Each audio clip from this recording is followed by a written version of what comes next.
Новый год в своей квартире в жилом комплексе «Солнечный город», Казань, 222 55 00.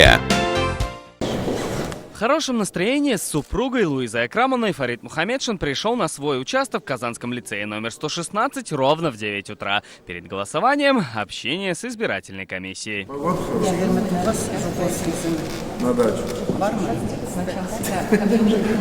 Дальше за бюллетенями. Паспорт, подпись и оформление. Параллельно Фарид Мухаммедшин побеседовал с соседями по своему избирательному участку.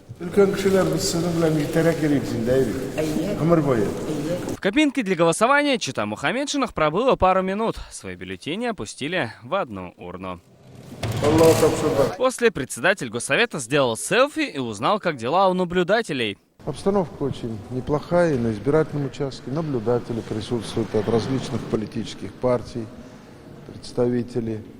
Я думаю, что выборы пройдут успешно, с высокой избирательной культурой наших избирателей, как обычно в Татарстане. Ну и мы получим достойную оценку наших избирателей.